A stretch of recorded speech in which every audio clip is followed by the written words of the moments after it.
Welcome my YouTube channel Wamiqa commerce academy. आज नया topic start करेंगे। आपका चैप्टर रहेगा अकाउंटिंग इक्वेशन यानी लेखांकन समीकरण। लेखांकन समीकरण के एमसीक्यू स्टार्ट करने से पहले बैलेंस शीट के बारे में जानना चाहेंगे। बैलेंस शीट क्या होती है, इसके फंडामेंटल फॉर्मूलाज कौन कौन से होते हैं, इसमें कौन कौन से अकाउंट्स को इंक्लूड किया जाता है, उनके अकाउंटिंग के कौन कौन से रूल्स होते हैं, यानी उनका डेबिट शेष किस अकाउंट्स का होता है, सीआर शेष किस अकाउंट का होता है और किस प्रकार से उनकी जनरल में एंट्री की जाती है, उस रूल्स को पहले पढ़ेंगे। फिर उसके पश्चात में एमसीक्यूज को सोल्व करेंगे अकाउंटिंग इक्वेशन के। देखिए, फर्स्ट बात करते हैं कि अकाउंटिंग इक्वेशन यानी लेखांकन समीकरण नाम से प्रतीत है कि दो पक्ष यानी राइट पक्ष और लेफ्ट पक्ष, दायां पक्ष और बायां पक्ष। ठीक है, तो बैलेंस शीट क्यों बनाई जाती है, पहले तो उसके बारे में बात करते हैं। देखिए गाइस, बैलेंस शीट जब व्यापार में आर्थिक स्थिति जानने हेतु, यानी जो व्यापार में कितनी एक्टिव लायबिलिटीज है, कितने दायित्व है, यानी कितनी संपत्तियां है, कितनी व्यापार में कैपिटल विद्यमान है, उसको याद करने के लिए बैलेंस शीट तैयार की जाती है, यानी आर्थिक चिट्ठा तैयार किया जाता है।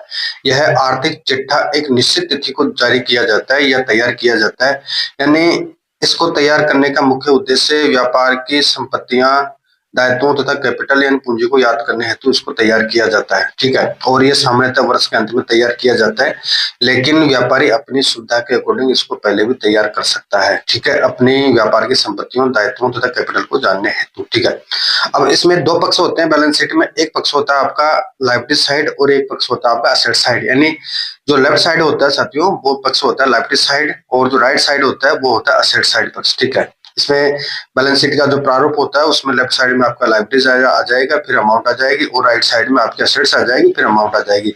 अब लायबिलिटी साइड की बात करें, दायित्व साइड की बात करें, तो इसमें कौन कौन सी मदों को शामिल किया जाता है। देखिए, इसमें फर्स्ट शामिल करते हैं लेनदार, यानी क्रेडिटर्स जो होते हैं उनको लायबिलिटी साइड में रखते हैं। उसके पश्चात में बीपी होता है, यानी बिल्स पेबल होता है, उसको लायबिलिटी साइड में रखते हैं। बैंक ओवरड्राफ्ट को लायबिलिटी साइड में रखते हैं। बैंक लोन को लायबिलिटी साइड में रखते हैं। इसके अलावा जो लॉन्ग टर्म लायबिलिटीज होती है, ठीक है, और जो कैपिटल होती है, कैपिटल को लायबिलिटी साइड में रखा जाता है। ठीक है, अब असेट साइड की बात करें तो संपत्ति पक्ष में जो बैंक बैलेंस होता है, जैसे कैश एट बैंक है, कैश इन हैंड है, नगद है। ठीक है, उसके अलावा प्लांट है, स्थायी संपत्तियों की बात करें तो प्लांट है, मशीनरी है, लैंड है, बिल्डिंग है, गुडविल है। ठीक है, इसके अलावा जो भी और चालू संपत्तियां होती है उनको असेट साइड में रखा जाता है। तो इसमें की विशेषता यह होती है कि असेट साइड का योग लायबिलिटी साइड के योग के बराबर होना चाहिए, यानी लेखांकन समीकरण में दोनों पक्षों का योग बराबर होना चाहिए, यानी जो लायबिलिटी साइड का योग है इतना ही पक्ष, यानी इतना ही योग असेट साइड का होना चाहिए। इसी को ही लेखांकन समीकरण कहा जाता है। ठीक है, अब इसमें जो लेखांकन का समीकरण होता है उसका जो फॉर्मूलाज होता है वो होता है असेट्स बराबर लायबिलिटीज प्लस कैपिटल, यानी असेट्स का योग लायबिलिटीज प्लस कैपिटल के बराबर होना चाहिए। यानी लायबिलिटी साइड में लायबिलिटीज भी आती है प्लस कैपिटल भी इंक्लूड किया जाता है, जबकि असेट साइड में असेट्स को इंक्लूड किया जाता है। तो इसका जो फॉर्मूला निकलता है इक्वेशन के रूप में, वो assets equal to liabilities plus capital होना चाहिए। ठीक है, ये तो हो गई बैलेंस शीट की बात। ठीक है, अब इसमें जो अकाउंट्स होते हैं, खाते होते हैं, वो कौन कौन से खातों को इसमें इंक्लूड करते हैं। देखिए, जो इसमें अकाउंट्स होते हैं वो मुख्यतः 5 प्रकार के होते हैं। एक तो होता है आपका लायबिलिटीज अकाउंट, एक होता है असेट्स अकाउंट, एक होता है कैपिटल अकाउंट, और चौथे नंबर का होता है इनकम एंड प्रॉफिट अकाउंट, और पांचवें नंबर का होता है साथियों इसमें एक्सपेंसेस एंड लॉसेस अकाउंट। अब इनके बैलेंस की बात करें तो जो आपका फर्स्ट अकाउंट है लायबिलिटीज, उसका बैलेंस होता है सीआर, और फिर कैपिटल अकाउंट की बात करें तो उसका बैलेंस भी सीआर होता है। फिर इनकम एंड रेवेन्यू, यानी income and revenue plus profit की बात करें तो इसका बैलेंस भी सीआर होता है। जबकि एक्सपेंसेज और लॉसेज की बात करें तो इसका बैलेंस डीआर होता है, और असेट साइड की बात करें तो असेट साइड का बैलेंस डीआर होता है। ठीक है, ये तो इनके बैलेंस की बात हो गई। फिर इनका जो गोल्डन रूल्स होता है एंट्री करने का, यानी अगर दायित्व में वृद्धि हो तो उसको सीआर करेंगे, और अगर लायबिलिटीज में कमी हो तो उसको डीआर करेंगे। इसी तरीके से असेट्स में वृद्धि हो तो असेट्स को डेबिट करेंगे, और असेट्स में अगर कमी है तो सीआर कर देंगे। इसी तरीके से कैपिटल की बात करें तो कैपिटल में अगर वृद्धि होती है तो उसको सीआर कर देंगे, और अगर कैपिटल में कमी होती है तो उसको डेबिट कर देंगे। अब कैपिटल में कमी किस प्रकार से होगी, या तो लॉसेज हो जाता है या कोई आहरण कर लिया जाता है व्यापारी द्वारा पूंजी मिश्रण, इस प्रकार से कमी हो सकती है। ठीक है, फिर बात करें इनकम या प्रॉफिट में अगर वृद्धि होती है तो सीआर करेंगे, अगर इनकम या प्रॉफिट में कमी होती है तो डीआर कर देंगे। इसी तरीके से अगर एक्सपेंसेज और लॉसेज में वृद्धि होती है तो इसको डेबिट कर देंगे, और अगर income and expenses and losses में अगर कमी होती है तो इसको सीआर कर देंगे। ठीक है, ये इसका गोल्डन रूल चलता है। ठीक है, अब ये आपके समझ में आ चुका होगा कि बैलेंस शीट का प्रारूप क्या होता है, बैलेंस शीट क्यों तैयार की जाती है, और जो इसका इक्विटी यानी जो इसका इक्वेशन होता है यानी अकाउंटिंग इक्वेशन होता है, लेखांकन समीकरण होता है, वो किस प्रकार से तैयार किया जाता है। ठीक है, और इसके पश्चात में इसमें कौन कौन से अकाउंट्स को इंक्लूड या समाहित किया जाता है, उनके कौन कौन से गोल्डन रूल्स होते हैं, उनका बैलेंस कौन कौन सा होता है, उसके बारे में डिटेल से चर्चा कर चुके हैं। ठीक है, अब आपके एमसीक्यूज क्वेश्चन को स्टार्ट करेंगे। अब इसी फंडामेंटल बेसिस पे जब जो मैंने आपको पढ़ा दिया है, अभी 5-7 मिनट का लेक्चर दिया है, उसी के बेसिस पे पूरे क्वेश्चन 50 एमसीक्यू सोल्व करेंगे। ठीक है, अब एमसीक्यूज को सोल्व करते हैं, स्टार्ट करते हैं।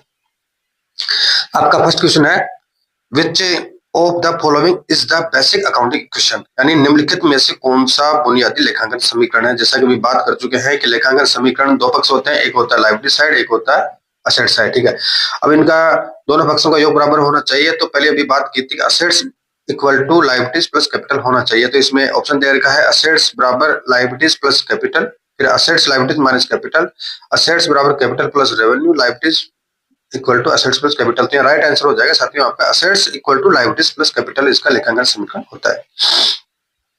नेक्स्ट क्वेश्चन की बात करें, what does the accounting equation show, यानी लेखांकन समीकरण क्या दर्शाता है। ऑप्शन दे रखा है profit and loss, financial position of a business, cash flow, sales and expenses. जैसा कि अभी पहले बात कर चुके हैं, लेखांकन समीकरण में एक व्यापार की वित्तीय स्थिति को प्रदर्शित किया जाता है, एक यानी एक निश्चित तिथि को तैयार किया जाता है, और इससे व्यापार की वित्तीय स्थिति का पता चलता है कि एक निश्चित तिथि को व्यापार में कितनी संपत्तियां विद्यमान है तथा कितनी लायबिलिटीज तथा कैपिटल विद्यमान है। ठीक है, तो इसका राइट आंसर आपका बी हो जाएगा, यानी एक व्यापार की वित्तीय स्थिति यानी financial position of a business को नोन करने हेतु इसको याद किया जाता है। थर्ड क्वेश्चन की बात करें, जब एक व्यापार को एक देनदार से नकद प्राप्त होता है, क्या कह रहा है क्वेश्चन में, अच्छी तरह से देखें। जब एक व्यापार को एक देनदार से नकद प्राप्त होता है तो लेखांकन समीकरण में क्या होता है। इसमें ऑप्शन दे रखा है संपत्ति बढ़ती है, देनदारियां घटती है, संपत्ति बढ़ती है, पूंजी बढ़ती है। नेक्स्ट ऑप्शन है संपत्ति बढ़ती है लेकिन देनदारियां अनचेंज रहती है, और लास्ट आपका पूंजी घटती है और देनदारियां बढ़ती है। तो इसका राइट आंसर आपका सही रहेगा। उसके बारे में बात करें किस प्रकार से रहेगा, देखिए संपत्तियां बढ़ती है, मान के चलो व्यापार को एक देनदार से नकद प्राप्त होता है। देनदार आप सभी जानते होंगे डेटर्स क्या होता है, यानी डेटर्स वह व्यक्ति होता है जो व्यापार को पैसा देगा, यानी व्यापार ने उस व्यक्ति को उधार माल बेचा है तो वो व्यक्ति व्यापार को पैसा देगा। ठीक है, एक तरीके से व्यापार के लिए संपत्ति होती है। ठीक है, अब देनदार से पैसा प्राप्त हो रहा है तो इसमें क्या होगा, संपत्ति बढ़ेगी। ठीक है, निश्चित रूप से है कि व्यापार में पहले उधार माल बेचा है तो उसको पैसा प्राप्त होगा तो संपत्ति में वृद्धि होगी, यानी कैश में वृद्धि होगी। ठीक है, संपत्ति बढ़ती है लेकिन देनदारियां यानी संपत्तियां तो बढ़ेगी, बिल्कुल पता है, लेकिन देनदारियां मतलब लायबिलिटीज में कोई चेंजिंग नहीं होगा, क्योंकि दायित्व है नहीं, इसमें तो व्यापार के लिए संपत्तियां आ रही, जिस कारण संपत्तियां बढ़ेगी और लायबिलिटीज में किसी प्रकार का कोई चेंजिंग नहीं होगा। ठीक है, नेक्स्ट बात करें नेक्स्ट क्वेश्चन की, विच of the following is true regarding the accounting question, यानी इसमें बता रखा है कि निम्नलिखित में से कौन सी बात लेखांकन समीकरण के बारे में सही है। ठीक है, अब इसमें ऑप्शन की बात करें, संपत्ति हमेशा देनदारियों के बराबर होती है। नेक्स्ट क्वेश्चन की बात करें, संपत्तियां हमेशा देनदारियां और पूंजी के योग के बराबर होती है, संपत्तियां पूंजी के बराबर होती है। लास्ट ऑप्शन आपका संपत्तियां हमेशा देनदारियों से अधिक होती है। जैसा कि अभी अकाउंटिंग इक्वेशन में बात कर चुके हैं कि बैलेंस शीट में assets equal to liabilities plus capital होती है, तो इसमें आपका राइट आंसर हो जाएगा संपत्ति हमेशा देनदारियां एंड लायबिलिटीज और कैपिटल के योग के बराबर होती है, यानी assets equal to liabilities plus capital होगी, तो यहाँ पे राइट आंसर हो जाएगा आपका बी ऑप्शन। ठीक है, नेक्स्ट क्वेश्चन की बात करें, if capital increase which of the following will happen to the accounting equation, last assets will increase, liabilities will increase, both assets and liabilities will increase, both assets and capital will increase। इसमें क्या कह रहा है, यदि पूंजी बढ़ती है लेखांकन समीकरण में क्या होगा, मान के चलो अगर पूंजी बढ़ेगी आपकी, ठीक है, यानी व्यापारी द्वारा पूंजी लगाई जा रही है या प्रॉफिट हो रहा है, प्रॉफिट ऐड हो जाता है पूंजी में, तो इसमें क्या होगा, यानी पूंजी बढ़ेगी तो स्वाभाविक है कि संपत्तियां भी बढ़ेगी, यानी असेट्स में वृद्धि होगी, और स्वाभाविक है पूंजी भी बढ़ेगी। क्या होगी, पूंजी पूंजी तो बढ़ेगी और साथ में संपत्तियां भी बढ़ेगी, क्योंकि लेखांकन समीकरण में अगर लायबिलिटीज बढ़ती है स्वाभाविक है कि असेट्स भी बढ़ती है, तो लेखांकन समीकरण अनुसार दोनों पक्ष बराबर होने चाहिए। तो संपत्ति पूंजी व्यापार में आती है तो स्वाभाविक है संपत्तियां बढ़ेगी और पूंजी भी बढ़ेगी। नेक्स्ट क्वेश्चन की बात करें, जब एक व्यापार बैंक से पैसा उधार लेता है तो क्या होता है? देखिए, जब व्यापार बैंक से पैसा उधार लेगा या लोन लेगा तो उसके रिगार्डिंग देखो संपत्तियां भी बढ़ती है, यानी क्योंकि व्यापार में रेवेन्यू आती है, और उसके अलावा लायबिलिटीज भी बढ़ती है। क्या होती है? लायबिलिटीज बढ़ती है, क्योंकि अपन किसी से पैसा उधार लेंगे तो स्वाभाविक है कि व्यापार में पैसा आएगा तो अपने पास पैसा बढ़ेगा, ठीक है। पर उसके साथ साथ में उस पैसे को दोबारा एक निश्चित समय पश्चात में रिफंड करना है, तो लायबिलिटीज है व्यापार के लिए, तो इसके रिगार्डिंग इसमें देनदारियां बढ़ती है, एंड लायबिलिटीज भी बढ़ती है, यानी दोनों बढ़ेगी, संपत्तियां भी बढ़ेगी प्लस लायबिलिटीज भी आपकी बढ़ेगी। नेक्स्ट क्वेश्चन की बात करें, the accounting equation must always be in balance because, यानी लेखांकन समीकरण हमेशा संतुलित क्यों होना चाहिए? देखिए, इसमें ऑप्शन दे रखा है, यह लेखांकन का एक नियम होता है, यह निधियों के स्रोतों और उपयोगों के बीच समानता को दर्शाता है, यह कानून द्वारा आवश्यक है, यह बैलेंस शीट तैयार करने में मदद करता है। इसमें देखिए राइट आंसर आपका बी रहेगा। क्यों रहेगा? ये लेखांकन समीकरण हमेशा जो फंड्स होते हैं, जो उनके सोर्सेज होते हैं, उनके जो भी यूटिलाइजेशन के मध्य जो वेरियांस होता है उसको इक्वलिटी दर्शाने हेतु इसको तैयार किया जाता है, यानी जो भी दोनों पक्ष होते हैं उनका योग बराबर होना चाहिए। तो assets equal to liabilities plus capital को बराबर करने हेतु लेखांकन समीकरण तैयार किया जाता है। इस कारण से इसको संतुलित करने का कार्य किया जाता है, क्योंकि जो भी निधि फंड्स होते हैं, फंड से पैसे प्राप्त होते हैं, तो उनके मध्य एक तरीके से जो भी यूटिलाइजेशन का कार्य किया जाता है वो समान होना चाहिए, यानी असेट्स प्लस लायबिलिटीज में। नेक्स्ट बात करें, जब एक मालिक व्यापार में निवेश करता है तो लेखांकन समीकरण में क्या दिखाई देता है? देखिए, जो मालिक व्यापार में निवेश करेगा तो स्वाभाविक है संपत्तियां लगाएगा या कैपिटल लगाएगा, तो उसके रिगार्डिंग क्या होगी? संपत्तियों में वृद्धि होगी और पूंजी में वृद्धि होगी, क्योंकि व्यापार में पैसा लगाएगा तो संपत्तियां आएगी और पूंजी में वृद्धि होगी। इस कारण से दोनों पक्ष प्रभावित होंगे, संपत्ति और पूंजी में वृद्धि होगी। नेक्स्ट क्वेश्चन की बात करें, निम्नलिखित में से कौन सा लेन देन लेखांकन समीकरण को प्रभावित करता है? ठीक है, क्रेडिट यानी उधार पर माल खरीदना, माल की नकद बिक्री करना, लेनदारों को भुगतान करना, और लास्ट ऑप्शन आपका उपरोक्त सभी। देखिए, अब इसमें यह क्या कह रहा है कि लेखांकन समीकरण प्रभावित होगा या नहीं होगा, इसके बारे में कह रखा है। तो कौन सा लेनदेन यानी कौन सा ट्रांजेक्शन इनमें लेखांकन समीकरण को प्रभावित करेगा? देखिए, फर्स्ट बात करते हैं क्रेडिट पर सूची खरीदना, यानी क्रेडिट पर सूची खरीदने का मतलब है उधार पर माल खरीदना। देखिए, आप किसी व्यक्ति से उधार पर माल खरीदेंगे तो स्वाभाविक है, उधार पर खरीदेंगे तो व्यापार में संपत्ति अंदर आएगी तो संपत्तियां बढ़ेगी, यानी माल आएगा तो स्वाभाविक है कि संपत्ति में वृद्धि होगी, या कोई भी आप माल खरीद रहे हैं तो माल में वृद्धि होगी या संपत्ति में वृद्धि होगी। उसके अलावा उधार पर खरीद रहे हैं तो स्वाभाविक आपका दायित्व भी क्रिएट होगा, यानी आपको भविष्य में पैसा भी देना है, तो आपकी लायबिलिटीज भी क्रिएट हो जाएगी। इस कारण से दोनों पक्ष प्रभावित होंगे। फिर बात करें माल की नकद बिक्री की। अब स्वाभाविक है, माल की नकद बिक्री करेंगे तो आपको पैसा प्राप्त होगा, प्लस उसके साथ में आपकी जो संपत्ति है, संपत्ति के मूल्य में कमी होगी। क्या होगी? संपत्ति के मूल्य में कमी भी होगी, क्योंकि आपका माल है जो बिक रहा है, तो स्वाभाविक स्टॉक में कमी होगी तो संपत्ति के मूल्य में कमी होगी, प्लस उसके साथ साथ आपको रेवेन्यू की प्राप्ति भी होगी, यानी दोनों पक्ष में प्रभावित हो रहे हैं। नेक्स्ट बात करें, लेनदारों को भुगतान करेंगे, यानी व्यापार के क्रेडिटर्स है उनको आपको भुगतान करना है, निश्चित समय में पैसा चुकाना है, तो स्वाभाविक है आप अगर लेनदारों को भुगतान करेंगे तो व्यापार से पैसा जाएगा तो संपत्ति में कमी भी होगी, ठीक है। उसके साथ साथ में आपकी जो लायबिलिटीज है, लायबिलिटीज आप चुका देंगे तो आपकी लायबिलिटीज भी समाप्त हो जाएगी, यानी भी दोनों पक्ष प्रभावित हो रहे हैं। नेक्स्ट बात करें, तो यहाँ उपरोक्त सभी है तो उपरोक्त सभी आपका राइट आंसर हो जाएगा, यानी तीनों ऑप्शन में आपके जो अकाउंटिंग समीकरण के जो नियम होते हैं दोनों पक्ष बराबर होना चाहिए, यानी दोनों पक्ष में संपत्ति और दायित्व दोनों प्रभावित हो रहे हैं, तो तीनों ट्रांजेक्शन में संपत्तियां एवं दायित्व प्रभावित हो रहे हैं। नेक्स्ट बात करें, यदि देनदारियां बढ़ती है और संपत्तियां अपरिवर्तित रहती है तो पूंजी में क्या होगा? देखिए, इसमें क्या कर रखा है, देनदारियां बोले तो लायबिलिटीज, यानी लायबिलिटीज आपकी बढ़ती है और संपत्तियां अपरिवर्तित रहती है तो पूंजी में क्या होगा? तो पूंजी बढ़ेगी, पूंजी घटेगी, पूंजी अपरिवर्तित रहेगी, इसे निर्धारित नहीं किया जा सकता। देखिए, इसमें राइट आंसर आपका हो जाएगा पूंजी घटेगी, क्योंकि लायबिलिटीज लायबिलिटीज यानी दायित्व आपका बढ़ता है तो स्वाभाविक है पूंजी में कमी होगी, ठीक है।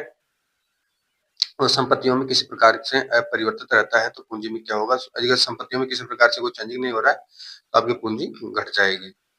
नेक्स्ट बात करें, when a business pays off a liability what happens to the accounting equation, यानी जब एक व्यापार एक देनदारी का भुगतान करता है तो लेखांकन समीकरण में क्या होगा? स्वाभाविक है कि एक कोई व्यापारी है, अगर लायबिलिटीज यानी उसके ऊपर कोई दायित्व है उसको चुकाएगा तो स्वाभाविक है संपत्तियां भी घटेगी और जो देनदारियां हैं लायबिलिटीज है वो भी घट जाएगी। क्या होगी? मान के चलो 5,000 रुपए किसी को देने हैं तो 5,000 रुपए आप देंगे तो केस में आपकी कमी हो जाएगी, क्योंकि संपत्ति भी घट जाएगी, उसके साथ में जो आपकी लायबिलिटीज है 5,000 रुपए आपके ऊपर कर्जा है वो कर्जा भी आपका समाप्त हो जाएगा, यानी कम हो जाएगा। तो इसमें दोनों पक्ष प्रभावित हो जाएंगे, संपत्ति घटेगी और देनदारियां घट जाएगी। नेक्स्ट बात करें, विच of the following represent a source of funds, यानी निम्नलिखित में से कौन सा निधियों का स्रोत है, यानी निधियां बोले तो आप किन स्रोतों से पैसा प्राप्त कर रहे हैं, या यानी आपको किन स्रोतों से पैसा प्राप्त हो रहा है, उधार प्राप्त हो रहा है, तो उसकी बात करेंगे।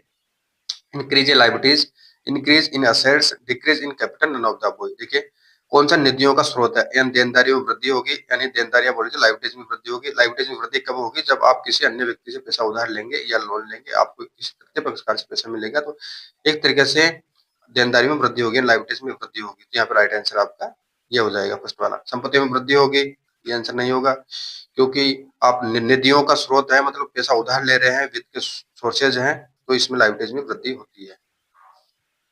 नेक्स्ट ऑप्शन की बात करें, यदि व्यापार क्रेडिट पर उपकरण खरीदता है, यानी व्यापार उधार पर कोई उपकरण या इक्विपमेंट या माल खरीदता है, तो कौन सा खाता प्रभावित होता है। इसमें आंसर दे रखा आपका उपकरण खाता, यानी संपत्ति खाता, और देनदार देनदारियां खाता। सेकंड ऑप्शन नगद, यानी नगद खाता वो देनदार खाता। थर्ड ऑप्शन आपका सी ऑप्शन उपकरण खाता, पूंजी खाता, और लास्ट ऑप्शन आपका देनदार या राजस्व खाता। देखिए इसमें जब आप व्यापार में क्रेडिट पर उपकरण खरीदेंगे, यानी ठीक है, तो उसमें एंट्री क्या हो जाएगी, जो मान के चलो आपको मशीनरी खरीद रहे हैं, ठीक है, तो एंट्री हो जाएगी मशीनरी अकाउंट डेबिट टू जिस क्रेडिटर्स अकाउंट, यानी जिस व्यक्ति से आपने उधार माल खरीदा है उसको सीआर कर देंगे, ठीक है। तो यहाँ पे कौन सा खाता प्रभावित होगा, तो एंट्री हो जाएगी आपका, एंट्री के अकॉर्डिंग आपका राइट आंसर हो जाएगा ए। कैसे हो जाएगा, यानी संपत्ति अकाउंट को डेबिट कर देंगे और जो देनदार खाता है लायबिलिटीज अकाउंट को सीआर कर देंगे, तो आपका यहाँ पे सीआर खाता लायबिलिटीज प्रभावित होगा। नेक्स्ट बात करें, if a business sell goods for cash what happens to the accounting equation, यानी यदि एक व्यापार माल को नगद में बेचता है तो लेखांकन समीकरण में क्या होगा। अगर नगद में माल बेचेंगे तो क्या एंट्री हो जाएगी, cash account debit to sales account. क्या हो जाएगी, cash account debit to sales account, ठीक है। अब उसमें क्या होगा, आप नगद में माल बेचेंगे तो स्वाभाविक आपकी संपत्तियां बढ़ेगी। क्या बढ़ेगी, संपत्ति बढ़ेगी, और उसके साथ में आपको जो पैसा प्राप्त होगा तो पूंजी भी बढ़ेगी। तो इसका आपका राइट आंसर क्या हो जाएगा, बी, संपत्तियां बढ़ती है और पूंजी भी बढ़ती है यदि व्यापार माल को नगद में बेचता है तो। नेक्स्ट बात करें, निम्नलिखित में से कौन सा लेन देन संपत्ति और देनदारियों यानी दोनों में वृद्धि का कारण बताता है, यानी कौन सा लेन देन ऐसा है जो असेट्स में तथा लायबिलिटीज में इंक्रीज यानी वृद्धि होने का कारण बताता है। तो फर्स्ट ऑप्शन है आपका मालिक का व्यापार में नगद निवेश, तो इसकी एंट्री होती है cash account debit capital account. Bank से पैसा उधार लेना, फिर माल की नगद बिक्री, फिर खर्चों का भुगतान, तो इसका राइट आंसर हो जाएगा आपका बी। कैसे होगा उसकी बात करते हैं। बैंक से पैसा उधार लेंगे, ठीक है, आप बैंक से उधार ले रहे हैं, एक तरीके से लोन ले रहे हैं, तो आपके लिए अब इसमें दो खाते प्रभावित इस कारण से हो रहे हैं, क्योंकि बैंक से पैसा लेंगे तो स्वाभाविक है कि आपकी आपने मान के चलो पहले व्यापार में 10 लाख रुपए है, आपने 10 लाख का लोन बैंक से पुनः ले लिया, तो 10 लाख रुपए आप लोन लेते हैं तो स्वाभाविक है कि 10 लाख आपके पास पहले कैश था, तो 10 लाख और आपने लोन ले लिया, तो आपके पास वर्तमान में व्यापार में 20 लाख रुपए कैश हो जाएगा, यानी आपकी संपत्तियां बढ़ जाएगी 10 लाख से। इसके अलावा साथ साथ आपने 10 लाख का लोन लिया है तो आपके ऊपर कर्जा हो जाए, मतलब एक तरीके से ऋण हो जाएगा, कर्जा हो जाएगा 10 लाख का, तो आपकी लायबिलिटीज भी बढ़ जाएगी। तो इसमें दोनों पक्ष प्रभावित हो रहे हैं कि आपकी संपत्तियों में वृद्धि हो रही है प्लस आपकी लायबिलिटीज में भी वृद्धि हो रही है, ठीक है। नेक्स्ट बात करें, जब एक व्यापार कर्ज लेकर संपत्ति खरीदता है तो क्या होता है, ठीक है। इसमें सेम क्वेश्चन है, ये आपका दोनों संपत्तियां और देनदारियां बढ़ती है, यानी असेट्स भी बढ़ेगी और आपकी लायबिलिटीज भी बढ़ जाएगी। नेक्स्ट क्वेश्चन की बात करें, एक व्यापार भविष्य में प्रदान की जाने वाली सेवाओं के लिए ग्राहक से नगद प्राप्त करता है, यह लेन देन प्रभावित करता है। इसमें क्या रखा है, एक व्यापार भविष्य में प्रदान की जाने वाली सेवाओं के लिए ग्राहक से नगद प्राप्त करता है, ये लेन देन प्रभावित करता है। संपत्ति और देनदारियां, संपत्ति और पूंजी, देनदारियां और पूंजी, और लास्ट आपको संपत्ति और राजस्व। तो देखिए इसका राइट आंसर ए है। किस प्रकार से उसकी बात करेंगे, यानी एक जो कोई व्यापारी है भविष्य में प्रदान की जाने वाली सेवाओं के लिए ग्राहक से नगद प्राप्त करता है, यानी नगद प्राप्त कर लेगा, वो भविष्य में सेवाएं देगा। तो इस संबंध में क्या होगा, क्योंकि अब उसने एडवांस में पैसा प्राप्त कर लिया, यानी अब मतलब उसको राइट्स नहीं है इस तरीके का कि वो पैसा प्राप्त करने का, उसे राइट्स नहीं है। जब वो सेवा देगा जब उसको पैसा प्राप्त करना था, लेकिन वो सेवा भविष्य में देगा, लेकिन ग्राहक से पैसा एडवांस में प्राप्त हो गया, तो इसमें एडवांस में पैसा प्राप्त हो गया तो संपत्ति बढ़ गई, स्वाभाविक है, लेकिन उसका लायबिलिटीज भी रहेगा क्योंकि उसने वो काम उसको पूरा करके अभी दिया नहीं, ठीक है। तो वो जब सेवा कंप्लीट कर देगा तो उसका लायबिलिटीज खत्म हो जाएगा, लेकिन वर्तमान परिप्रेक्ष्य में देखें तो यहाँ पे संपत्तियां और देनदारियां दोनों बढ़ेगी। नेक्स्ट क्वेश्चन की बात करें, if expenses exceed revenue which of the following is true, यहाँ पे कह रखा है खर्चे रेवेन्यू से ज्यादा हो तो क्या होगा, यदि खर्च राजस्व से अधिक हो तो निम्नलिखित में से कौन से सकते हैं, ठीक है। ऑप्शन दे रखा है, देनदारियां बढ़ती है, संपत्ति बढ़ती है, पूंजी बढ़ती है, और पूंजी बढ़ती है। देखिए मान के चलो अगर आपका जो आपका रेवेन्यू है, यानी खर्च राजस्व से अधिक हो, यानी आपका खर्चा ज्यादा हो गया, ठीक है, तो क्या होगा, स्वाभाविक है वो आपकी पूंजी घट जाएगी, आपकी जो पूंजी है व्यापार में वो माइनस हो जाएगी। ठीक है, नेक्स्ट है, यदि व्यापार ऋण चुकाता है तो लेखांकन समीकरण में क्या होता है। देखिए व्यापार ऋण चुकाएगा तो ऋण चुकाने की एंट्री क्या होती है, bank loan account debit to cash account. ठीक है, अब यहाँ पे स्वाभाविक है, लोन चुकाएंगे तो आपकी जो व्यापार में पहले संपत्तियां थी वो संपत्तियां कम हो जाएगी, क्योंकि जो आपका केस है केस में से आप पैसे चुकाएंगे तो केस कम हो जाएगा। उसके साथ साथ आपकी जो लाइबिलिटीज है वो लाइबिलिटीज में भी कमी हो जाएगी। क्या हो जाएगी, इन संपत्तियां भी घटेगी और जो आपकी देनदारियां हैं लाइबिलिटीज है दायित्व भी कम हो जाएंगे। नेक्स्ट बात करें, विच of the following is not part of accounting equation, यानी इनमें से कौन सा लेखांकन समीकरण का भाग नहीं है। असेट्स है, लाइबिलिटीज है, कैपिटल है, रेवेन्यू। जैसे कि पहले बात कर चुके हैं, बैलेंस शीट में तीन तरीके के यानी ऐसे तो 5 अकाउंट्स आते हैं, पर मोस्टली बात करें तो इसमें जो बैलेंस शीट में मदें होती है वो असेट्स, लायबिलिटीज प्लस कैपिटल को शामिल किया जाता है, रेवेन्यू को इसमें इंक्लूड नहीं किया जाता है। तो यहाँ पर आपका जो ये ऑप्शन है वो डी रहेगा, क्योंकि डी रेवेन्यू को इसमें इंक्लूड नहीं करते हैं। असेट्स, लायबिलिटीज और कैपिटल वाली मदें बैलेंस शीट में शामिल की जाती है। नेक्स्ट बात करें, निम्नलिखित में से कौन सा लेखांकन समीकरण के हिस्सा नहीं है, अभी बात कर चुके हैं। इसकी नेक्स्ट क्वेश्चन की बात करें, मालिक द्वारा व्यापार से नकद निकालना, तो व्यापार से नकद निकालेंगे तो समय एंट्री हो जाएगी ड्राइविंग्स अकाउंट डेबिट कैश अकाउंट। ठीक है, अब इसमें क्या प्रभाव पड़ेगा कि व्यापार से मान के चलो किसी व्यापारी ने, व्यापार के पास पहले से 10 लाख रुपए है, व्यापारी उसमें से 1 लाख रुपए विड्रॉल कर लेता है, तो पैसा कितना रह जाएगा, 9 लाख रुपए हो जाएगा। तो इसमें क्या होगा, स्वाभाविक है कि संपत्तियां घटेगी। क्या होगी, संपत्तियां, व्यापार में जो संपत्ति वो घट जाएगी, प्लस उसके साथ में पूंजी है, पूंजी में कटौती हो जाएगी, क्योंकि पहले 10 लाख रुपए थी।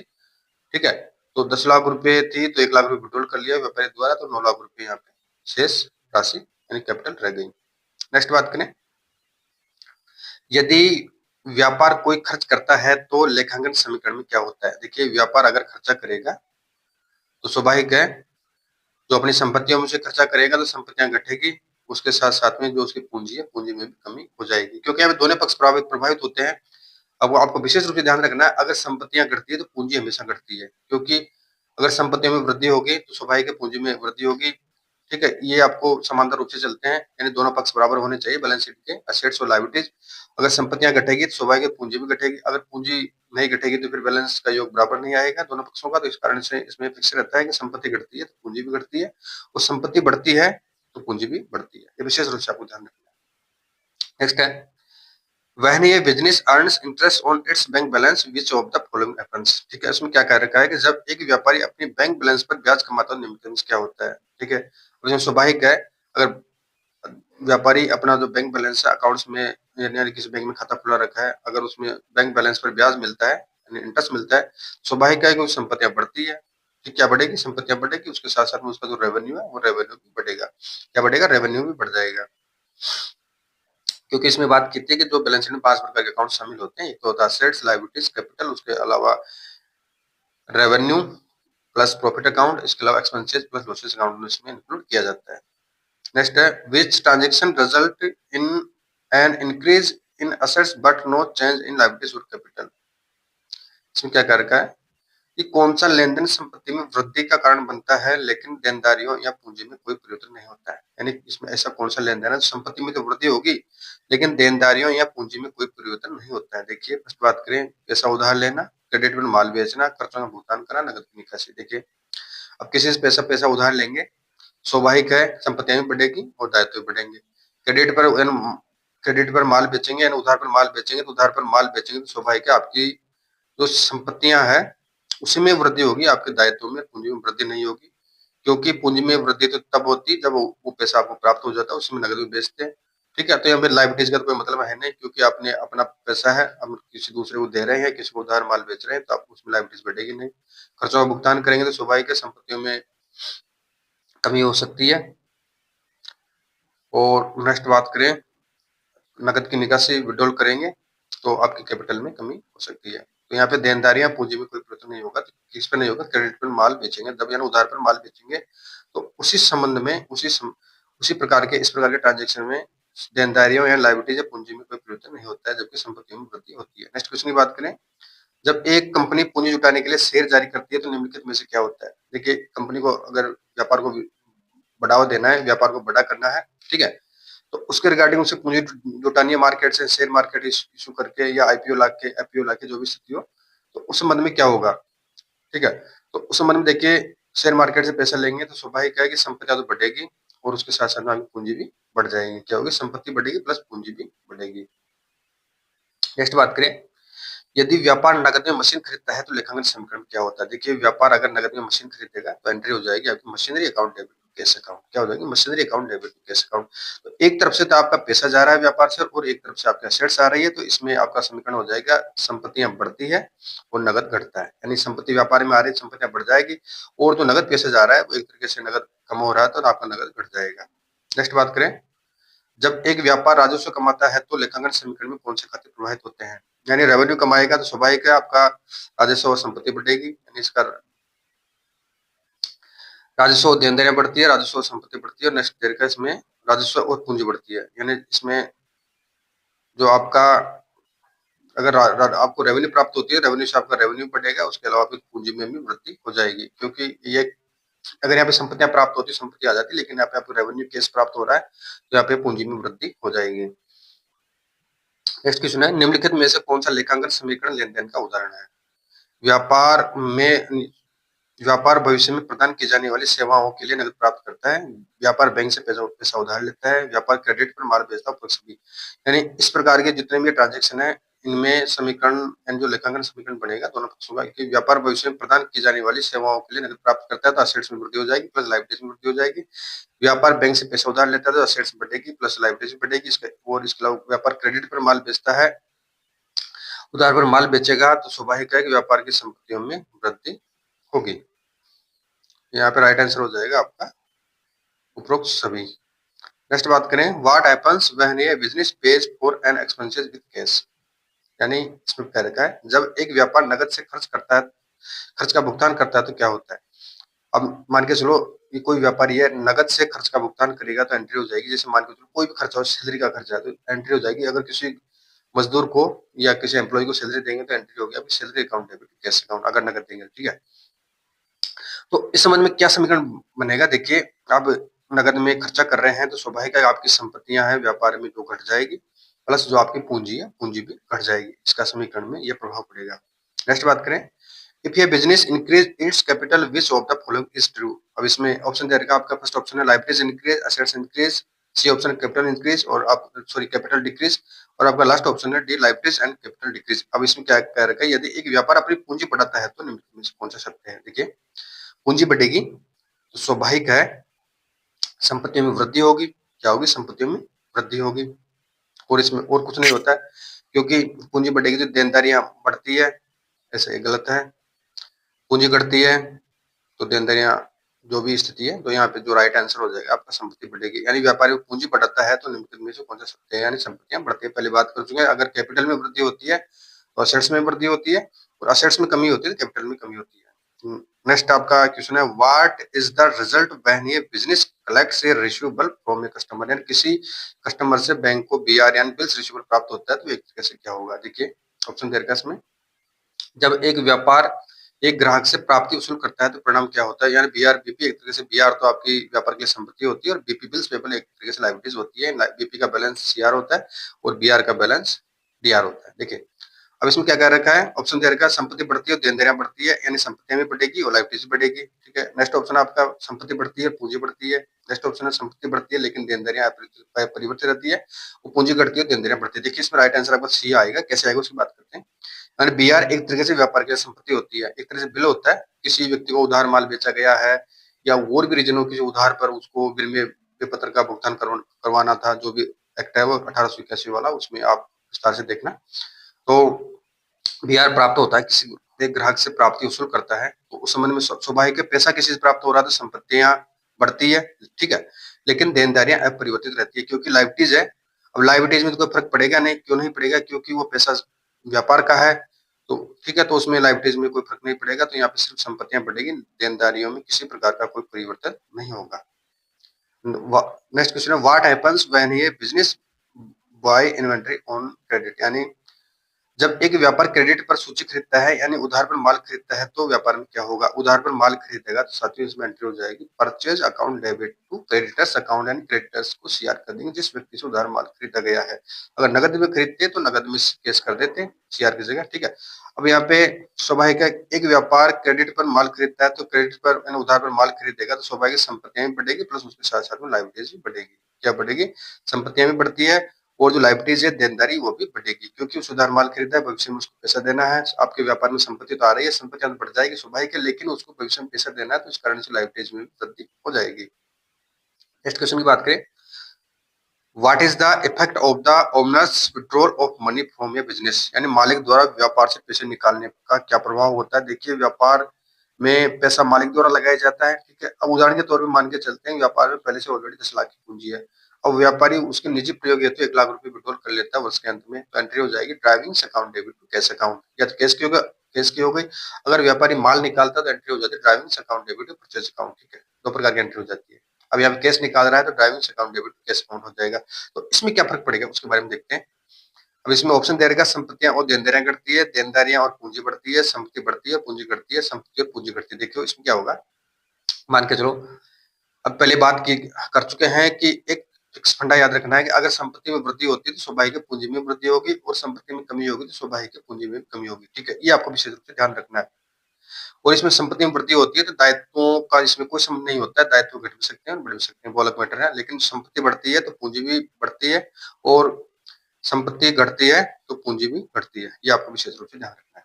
तो मालिक द्वारा व्यापार से पैसे निकालने का प्रभाव क्या होगा, व्यापार से पैसे निकालेंगे, पहले 10 लाख रुपया था, 1 लाख विड्रॉल कर लिया तो 9 लाख रुपए वहां पे शेष रह गया, तो स्वाभाविक है संपत्तियां घट जाएगी और पूंजी भी घट जाएगी। नेक्स्ट बात करें, व्हेन ये business pays off its credit which accounts are affected, जब एक व्यापार अपने लेनदारों को भुगतान करता है तो कौन सा खाता प्रभावित होता है। देखिए व्यापारी है यानी किसी व्यक्ति से उधार माल खरीदा है, वो उसकी लायबिलिटीज थी कि उसको भविष्य में पैसा चुकाना है व्यापार को, तो अगर उन दायित्वों का भुगतान कर देता है तो उस संबंध में कौन कौन से खाते प्रभावित होंगे, स्वाभाविक है पैसा चुकाएंगे तो एंट्री हो जाएगी आपकी creditors account debit to cash account, क्या हो जाएगी लेनदार खाता नाम और जो आपका जो नगद खाता है वो जमा हो जाएगा। तो इसमें स्वाभाविक है कि लेनदारों का पैसा चुकाएंगे, तो अभी एंट्री की बात कर चुके हैं, क्रेडिटर्स अकाउंट डेबिट कैश हो जाएगा। आप पैसा चुकाएंगे तो स्वाभाविक है कि संपत्तियों में कमी होगी और जो आपकी लायबिलिटीज में कमी हो जाएगी, क्योंकि आपकी संपत्ति मानो पहले आपके पास केस 20 लाख रुपए है, 1 लाख रुपए आपने चुका दिया, 19 लाख रुपए आपके आपके व्यापार में शेष रह गए तो संपत्ति में कमी हो गई। और इसी तरीके से आपके पहले जो लायबिलिटीज थी वो 15 लाख की आपकी लायबिलिटीज थी, 1 लाख आपने चुका दिया माल का, तो 14 लाख रुपए की आपकी लायबिलिटीज रहेगी या दायित्व रहेगी। तो इसमें दोनों मतलब आपकी देनदारियां यानी लायबिलिटीज आपकी घट जाएगी और आपकी संपत्तियां भी इसमें घट जाएगी यानी डिक्रीज हो जाएगी। नेक्स्ट क्वेश्चन की बात करें, if a business makes a profit what happens to the accounting question, यानी यदि व्यापार लाभ कमाता है तो लेखांकन समीकरण में क्या होता है। देखिए जब व्यापार लाभ कमाएगा तो स्वाभाविक है कि जो कैपिटल होती है कैपिटल में प्रॉफिट को ऐड कर देते हैं, जबकि अगर कोई लॉसेज होता है तो वो कैपिटल होती है उस कैपिटल में से उसको माइनस कर देते हैं। तो इसमें स्वाभाविक है अगर प्रॉफिट होगा तो पूंजी बढ़ जाएगी, क्या बढ़ जाएगी, पूंजी बढ़ जाएगी और पूंजी बढ़ जाएगी तो स्वाभाविक है संपत्तियां में आपकी बढ़ जाएगी। नेक्स्ट बात करें, Which of the following does not impact the accounting equation, यानी निम्नलिखित में से कौन सा लेखांकन समीकरण को प्रभावित नहीं करता है, यानी जो अकाउंटिंग इक्वेशन होता है उसको कौन सा ऐसा ट्रांजैक्शन है जो प्रभावित नहीं करेगा। पहला है क्रेडिट पर उपकरण खरीदना, यानी उधार पर कोई उपकरण या माल खरीदना व्यापार द्वारा, तो स्वाभाविक है इसमें संपत्ति भी बढ़ेगी और दायित्व भी बढ़ेंगे, ठीक है। नेक्स्ट बात करें, देनदारी का भुगतान करना, लायबिलिटीज का भुगतान करेंगे तो संपत्तियां घटेगी दायित्व घटेंगे, ठीक है। ये दोनों प्रभावित कर रहे हैं। नेक्स्ट बात करें, मालिक द्वारा नगद निकासी, मालिक द्वारा कैपिटल का विड्रॉल करेंगे तो एंट्री हो जाएगी withdrawal account debit to cash account, तो यहाँ पे पूंजी में कमी हो रही है। और नेक्स्ट बात करें माल की नगद खरीद, माल की नगद खरीद करेंगे तो साथ ही इसमें एंट्री होगी purchase account debit to cash account, क्या हो जाएगी purchase account debit to cash account. तो माल की नगद खरीद करेंगे तो इसमें किसी प्रकार का कोई फर्क नहीं पड़ेगा, क्योंकि आप पैसा व्यापार में जा रहा है और संपत्ति व्यापार में आ रही है, तो इसमें समीकरण में किसी प्रकार से कोई प्रभाव नहीं पड़ेगा, ये समीकरण अनचेंज रहेगा। नेक्स्ट बात करें, when a business repays a portion of its loan which accounts are affected, यानी जब एक व्यापार अपने ऋण का एक हिस्सा चुकाता है यानी पार्सली वो पेमेंट करता है तो कौन से खाते प्रभावित होते हैं। ठीक है। अब पैसा चुकाएगा तो इसमें एंट्री हो जाएगी loan account debit cash account, ठीक है। तो इसमें स्वाभाविक है कि पैसा चुकाएंगे तो संपत्ति में कमी होगी, यानी जो व्यापार में कैश है वो घटेगा, और जो देनदारी है जो लाइबिलिटीज है पहले 15 लाख की थी, उदाहरण के तौर पर 1 लाख चुकाता है तो 1 लाख 14 लाख रह जाएगी, तो लाइबिलिटीज यानी कर्जा आपका 1 लाख से कम हो जाएगा, प्लस आपकी संपत्ति 1 लाख से कम हो जाएगी, यानी संपत्ति और देनदारियां दोनों इसमें घट जाती है। नेक्स्ट बात करें, which of the following represent an increase in the business assets? निम्नलिखित में से कौन सा व्यापार की संपत्ति में वृद्धि को दर्शाता है? क्रेडिट पर उधार माल बेचेंगे तो स्वाभाविक संपत्ति में वृद्धि होगी, बैंकों से पैसा उधार लेंगे संपत्ति में वृद्धि होगी, राजस्व कमाएंगे संपत्ति में वृद्धि होगी, तो यहाँ पे आपका राइट आंसर हो जाएगा उपरोक्त सभी, यानी all of the above. Next, if capital is withdrawal what happens to the accounting question, यानी कैपिटल विड्रॉल कर रहे हैं तो उसमें अभी पहले बात कर चुके हैं कि both assets and capital decrease, यानी असेट्स से और जो आपकी कैपिटल पूंजी उसमें कमी हो जाएगी, यदि पूंजी निकाली जाती है अभी, ठीक है, हिंदी वर्जन है। नेक्स्ट बात करें, assets and pays for it later what happens to the accounting question, assets and liabilities increase, assets and capital increase. C option है असेट्स इंक्रीज लायबिलिटीज डिक्रीज, और आपका लास्ट ऑप्शन है decrease liabilities increase capital decrease. देखिए, जब एक व्यापार संपत्ति खरीदता है और बाद में उसका भुगतान करता है तो लेखांकन समीकरण में क्या होता है? अब जब आप संपत्ति खरीदेंगे तो उधार पर संपत्ति खरीदेंगे तो एंट्री होगी आपकी machinery account to creditors account, ठीक है। अब संपत्ति उधार खरीदेंगे तो स्वाभाविक है कि आपकी संपत्ति में वृद्धि होगी, प्लस आपकी लायबिलिटीज है, तो लायबिलिटीज यहाँ पे लायबिलिटीज क्यों हो रही है? क्योंकि आपने उधार माल खरीदा है, संपत्ति उधार खरीदी है आपने, मान के चलो 10 लाख रुपए की संपत्ति उधार खरीदी है तो आपका 10 लाख रुपए कर्जा हो जाएगा, 10 लाख की लायबिलिटीज हो जाएगी, और 10 लाख से आपकी संपत्ति में वृद्धि हो जाएगी, तो यहाँ पे संपत्ति और देनदारियां दोनों बढ़ जाएगी। नेक्स्ट बात करें, इफ ये business received an advance payment from a customer what happens to the accounting question, यानी कोई व्यापारी है उसको एडवांस पैसा प्राप्त हो जाता है किसी कस्टमर से, तो यहाँ स्वाभाविक है संपत्तियां बढ़ेगी और आपकी जो लायबिलिटीज है वो भी बढ़ जाएगी, ठीक है। संपत्ति बढ़ती है और देनदारियां बढ़ती है, क्योंकि पैसा व्यापार में आ गया तो संपत्ति स्वाभाविक बढ़ेगी, प्लस आपको एडवांस भी प्राप्त हो गया क्योंकि आपका राइट्स नहीं था लेने का, आपको एडवांस में प्राप्त हो गया वो पैसा, तो आपको एक तरह से आपके लिए वो जब तक उसकी ड्यू डेट नहीं आती तब तक आपकी वो लायबिलिटीज रहेगी। नेक्स्ट है, जब व्यापार उपयोगिता बिल का भुगतान करता है तो लेखांकन समीकरण में क्या होता है? यानी जो यूटिलिटी बिल होता है अगर उसका व्यापार में व्यापारी द्वारा भुगतान किया जाएगा तो लेखांकन समीकरण में क्या होगा? देखिए, स्वाभाविक है आपको किसी को पैसा देना है तो आप किसी को पैसा देंगे तो उसमें नगद देंगे या संपत्ति देंगे, जो भी स्थिति है। अब आप नगद दे रहे हैं तो संपत्तियां हैं, क्योंकि वो जो व्यापार में कैश है वो घट जाएगा, उसके साथ साथ में आपकी पूंजी भी माइनस हो जाएगी, क्योंकि इसमें एक संबंध रहता है, अगर संपत्ति घटती है तो स्वाभाविक पूंजी भी घटेगी, और अगर संपत्ति बढ़ती है तो स्वाभाविक पूंजी भी बढ़ती है। नेक्स्ट है, if the business issue a bond to raise capital, which of the following is true? Assets and liabilities increase, liabilities and capital decrease. C option आपका assets and capital increase, और लास्ट ऑप्शन आपका liabilities increase and assets remain unchanged। देखिए, इसमें क्या करें, if ये business issue ये bond, यानी बिजनेस एक बॉन्ड जारी करता है टू रेज कैपिटल, कैपिटल को प्राप्त करने हेतु, विच of the following is true? तो असेट्स एंड लायबिलिटीज इंक्रीज, यानी क्योंकि पैसा प्राप्त हो रहा है तो यहाँ स्वाभाविक है कि आपके असेट्स में वृद्धि होगी, और लायबिलिटीज आप उधार पैसा ले रहे हैं किसी से या किसी संस्था से, किसी व्यक्ति से बॉन्ड जारी करके, तो इसमें लायबिलिटीज में वृद्धि हो जाएगी आपकी। नेक्स्ट बात करें, इफ ये बिजनेस पे ऑफ ए शॉर्ट टर्म डेब्ट, विच of the following is true? यानी यदि व्यापार एक शॉर्ट टर्म ऋण चुकाता है, यानी आपका जो ऋण दो प्रकार के होते हैं, एक तो होता है शॉर्ट टर्म, एक होता है लॉन्ग टर्म। यानी शॉर्ट टर्म ऋण वो होता है जिसकी अवधि 1 वर्ष तक होती है, और जो 1 वर्ष से अधिक के जो लोन होते हैं उनको लॉन्ग टर्म दीर्घकालीन ऋण कहा जाता है, ठीक है। अभी यदि व्यापार एक शॉर्ट टर्म ऋण चुकाता है तो निम्नलिखित में से कौन सा सत्य है? आप स्वाभाविक लोन चुकाएंगे, या अपने बैंक से उधार लिया है या किसी अन्य पक्षकार से उधार लिया है, शॉर्ट टर्म हो या लॉन्ग टर्म हो, जो भी स्थिति हो, तो उसमें हमेशा संपत्तियां घटती है और देनदारियां घटती है, क्योंकि आपने लोन लिया है पहले, जब लोन लिया था आपने तो उस समय तो आपकी संपत्ति में वृद्धि हुई थी, प्लस आपके लायबिलिटीज में वृद्धि हुई थी, और जब लोन को रिपेमेंट करेंगे तो उसमें उसका विपरीत हो जाएगा, यानी संपत्तियां भी घट जाएगी और जो आपकी लायबिलिटीज है देनदारियां वो भी कम हो जाएगी। नेक्स्ट क्वेश्चन की बात करें, इफ ये business purchase inventory issue credit what happens to the accounting question?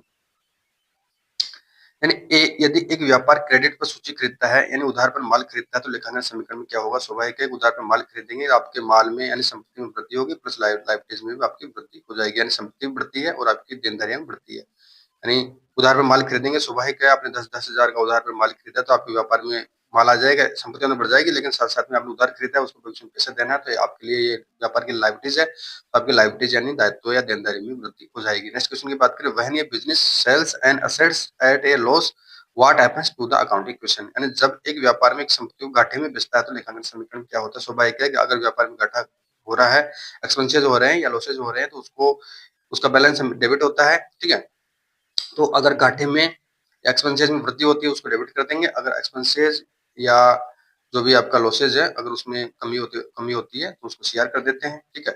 तो यहाँ पे आपके व्यापार में घाटा हो रहा है, ठीक है, तो इस रिगार्डिंग आपकी जो पूंजी है पूंजी में कमी हो जाएगी और साथ साथ में आपकी जो संपत्ति है संपत्ति में आपकी कमी हो जाएगी, यानी संपत्तियां असेट्स भी डिक्रीज हो जाएगी और प्लस कैपिटल भी आपकी डिक्रीज हो जाएगी। क्योंकि अगर किसी प्रकार से लॉसेज होता है तो कैपिटल में उसको माइनस करते हैं, अगर प्रॉफिट होता है तो कैपिटल में से उस राशि को ऐड कर देते हैं, यानी उस राशि को ऐड कर देते हैं जितनी प्रॉफिट हुआ है। नेक्स्ट क्वेश्चन की बात करें, यदि व्यापार पूंजी जुटाने के लिए स्टॉक जारी करता है तो लेखांकन समीकरण क्या होगा।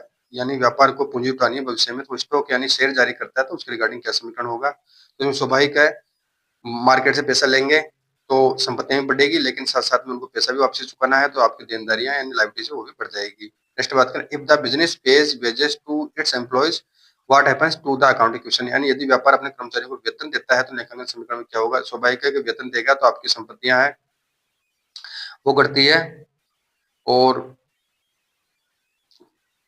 पूंजी भी घटेगी, क्योंकि आप किसी को सैलरी देंगे तो व्यापार में जो संपत्तियां हैं कैश है वो घट जाएगा, उसके साथ में जो आपकी कैपिटल है वो कैपिटल में भी कमी हो जाएगी। नेक्स्ट बात करें, व्हेन ये business receive a loan what happens to the accounting equation, यानी जब एक व्यापार ऋण प्राप्त करता है तो लेखांकन समीकरण में क्या होगा। ऋण प्राप्त करेगा स्वाभाविक संपत्तियों में वृद्धि होगी प्लस लायबिलिटीज में वृद्धि हो जाएगी, यानी संपत्तियां बढ़ती है प्लस आपकी देनदारियां या दायित्व या लायबिलिटीज में वृद्धि हो जाएगी। नेक्स्ट क्वेश्चन की बात करें, लास्ट क्वेश्चन है आपका, if the business earns interest income what happens to the accounting equation, यानी व्यापार है जो इंटरेस्ट प्राप्त करता है यानी इनकम प्राप्त करता है तो उसके रिगार्डिंग क्या होगा। देखिए इनकम प्राप्त करेगा तो स्वाभाविक है रेवेन्यू में वृद्धि होगी, यानी तो अगर इनकम प्राप्त करेगा ब्याज प्राप्त हो रहा है बैंक से जो अपना डिपॉजिट करवा रखा है बैंक में या अदर लोगों से रेवेन्यू प्राप्त होती है, स्वाभाविक एसेट्स में वृद्धि होगी, एसेट्स में वृद्धि होगी तो स्वाभाविक के साथ साथ कैपिटल में वृद्धि हो जाएगी दोनों समीकरण को बराबर करने हेतु। यानी ये विशेष रूप से आप ध्यान रखिए, अगर एसेट्स में वृद्धि होती है तो स्वाभाविक कैपिटल में वृद्धि होगी, अगर कैपिटल में कमी होती है यानी डिक्रीज होता है कैपिटल तो एसेट्स में डिक्रीज होएगा, ठीक है, ये आपको विशेष रूप से ध्यान रखना है। तो व्यापार को इंटरेस्ट यानी रेवेन्यू प्राप्त हो रही है एज ए इंटरेस्ट तो यहाँ पे असेट्स में वृद्धि हो जाएगी प्लस कैपिटल में भी वृद्धि हो जाएगी, यानी assets and capital R increase, ठीक है। तो आपका ये चैप्टर यानी एमसीक्यूज है लेखांकन समीकरण का अकाउंटिंग इक्वेशन का वो कंप्लीट हो चुका है, यानी एमसीक्यूज जो भी थ्योरेटिकल रूप में थे वो पढ़ चुके हैं और नेक्स्ट पार्ट में अकाउंटिंग इक्वेशन का एक पार्ट हो रहा है एक टॉपिक हो रहा है वो प्रैक्टिकल के रूप में पढ़ेंगे, यानी जो प्रैक्टिकल क्वेश्चन है न्यूमेरिकल है न्यूमेरिकल क्वेश्चन को आप जब सॉल्व करेंगे उसके पश्चात में आपके जो भी सस्पेंस है डाउट है वो क्लियर हो पाएंगे। तो नेक्स्ट वीडियो में जो भी न्यूमेरिकल क्वेश्चन है अंकित क्वेश्चन है प्रैक्टिकल क्वेश्चन है उनको पढ़ेंगे। तो आपका ये एमसीक्यूज है थ्योरेटिकल अकाउंटिंग इक्वेशन का पढ़ चुके हैं, लेखांकन समीकरण पढ़ चुके हैं, इसमें बैलेंस शीट के बारे में पढ़ चुके हैं, कौन कौन से पक्ष होते हैं, किस प्रकार से कौन कौन से इनमें मदों को इंक्लूड किया जाता है समाहित किया जाता है, इनमें कौन कौन से अकाउंट्स को इंक्लूड किया जाता है, उसके पश्चात में जो अकाउंटिंग का गोल्डन रूल होता है वो क्या क्या होता है, इनका बैलेंस कौन कौन सा होता है, अगर संपत्ति में वृद्धि होगी तो क्या करेंगे, संपत्ति में कमी होगी तो क्या करेंगे, लाइबिलिटीज में भी किस प्रकार स्टेटमेंट करेंगे, कैपिटल में किस प्रकार से करेंगे और जो एक्सपेंसेज है और जो रेवेन्यू वाले अकाउंट है लॉसेज के और प्रॉफिट के उनके बारे में किस प्रकार से ट्रीटमेंट करते हैं वो विस्तार से पढ़ चुके हैं। नेक्स्ट वीडियो में गाइस प्रैक्टिकल क्वेश्चन के बारे में पढ़ेंगे। Thank you.